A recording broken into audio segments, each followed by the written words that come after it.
छोटे शेयरों में होने वाले बड़े उतार चढ़ाव को रोकने के लिए एक्सचेंजेस ने ESM यानी कि एनहेंस्ड सर्विलेंस मेजर लागू किए हैं। बाजार में निगरानी का ये एक नया तरीका है। सेबी के निर्देश पर लाए गए इस टूल को लेकर दलील ये दी जा रही है कि छोटे निवेशकों को इससे काफी फायदा होगा, लेकिन इन नियमों के लागू होने के साथ ही इन्हें लेकर काफी बड़े सवाल भी उठने लगे हैं। ESM है क्या, पहले समझ लीजिए। थोड़ी सी डिटेल्स में आपको दूंगा, 2-4 मिनट लूंगा।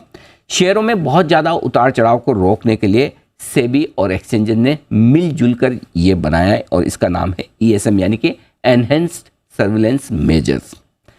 500 करोड़ से कम की मार्केट कैप की कंपनियों पर लागू होता है। इसमें आप SME वाली कंपनियां अलग रख लीजिए, SME पर ये लागू नहीं होता, लेकिन मेन बोर्ड पर जो कंपनियां जिनका मार्केट कैप 500 करोड़ से कम का है उन पर ये लागू होगा। कैसे? इन कंपनियों के शेयरों के दाम किस तरह से बदलते, भाव में किस तरह का बदलाव होता है, उसके बेसिस पर पैमाना तय किया जाता है। 2 जून को ये सर्कुलर आया था, 5 जून से ये नए नियम लागू हो गए। सरकारी कंपनियों पर ये नियम नहीं लागू होते हैं और सरकारी बैंकों पर भी लागू नहीं होते हैं। वायदा कारोबार में अगर कोई शेयर है, उनके भाव ऊपर नीचे होते हैं, उन पर भी ये नियम लागू नहीं होते हैं।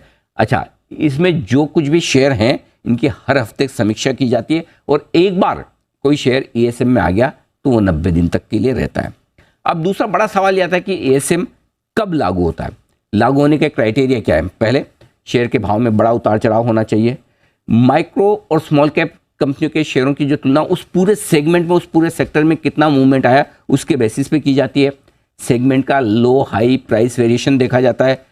देखा यह जाता है 3 महीने, 6 महीने और 12 महीने के दौरान भाव कितने ऊपर नीचे हुए हैं, और अगर भाव में वेरिएशन, उतार चढ़ाव जरूरत से ज़्यादा है तो फिर ये लागू किया जाता है। जैसे कि 3 महीने में 75%, 6 महीने में 100% और 12 महीने में 150% से अगर शेयर के भाव ऊपर नीचे हों, ESM लागू हो जाएगा। अब इसका पैमाना क्या है, किस तरह से लागू होता है? हाई और लो का वेरिएशन निकाला जाता है 3, 6 और 12 महीने के भाव के देखकर।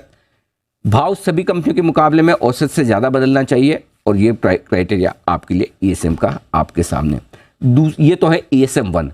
ESM 1 के अलावा अब जो दूसरा पैमाना ESM 2 का है वो थोड़ा डेंजरस है, उसी को लेकर समस्याएं ज़्यादा है। पहला लेवल तो ESM 1 का हो गया जिसमें ये सब वेरिएशन लागू हो गए और आपके ट्रेड टू ट्रेड वाले मामले होते हैं। दूसरा जो पैमाना है ESM 2 का, वो बड़ा मुश्किल है। अब नियम कैसे लागू होते हैं मैं सीधा आपको वो बता देता हूं, और लागू होने पर नियम में क्या क्या बदलाव होते हैं वो जरा समझ लीजिए।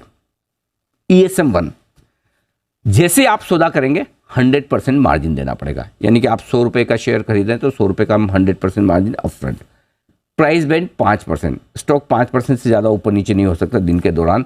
ट्रेड टू ट्रेड, इंट्राडे कोई ट्रेडिंग नहीं, खरीदेंगे तो डिलीवरी लेनी पड़ेगी, बेचेंगे तो डिलीवरी देनी पड़ेगी, और एक बार कोई स्टॉक ESM में आ गया 90 दिन तक पड़ा रहेगा।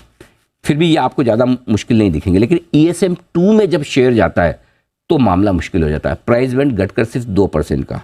दूसरा, ट्रेड टू ट्रेड सेटलमेंट तो यहाँ पर भी है, लेकिन जो बड़ा नियम है जिसको लेकर लोगों को ज़्यादा तकलीफ और वो ये है कि हफ्ते में सिर्फ एक ही दिन, सोमवार को सुबह सुबह ट्रेडिंग होगी, सिर्फ एक दिन, और वो भी है पीरियडिक कॉल ऑप्शन। मतलब जैसे होता है ना हमारा प्री ओपनिंग सेशन निफ्टी का, स्टॉक्स का, सुबह सुबह 9 बजे से लेकर 9:08 पर, उस तरह से हर सोमवार सुबह 9:30 बजे उसका एक कॉल ऑप्शन होगा।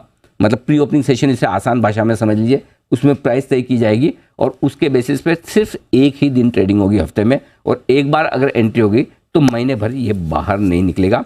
फिलहाल ESM में 10 जुलाई तक 233 कंपनियां आ चुकी है और उसमें से 36 कंपनियां ऐसी है जिनके हफ्ते में एक ही बार ट्रेडिंग होती है। BSE पर 652 कंपनियां आ चुकी है ESM में, और 140 कंपनियां ऐसी है जिनकी सिर्फ हफ्ते में एक ही बार ट्रेडिंग, कुछ कंपनियां कॉमन हो सकती है। यह है आपके लिए नियम।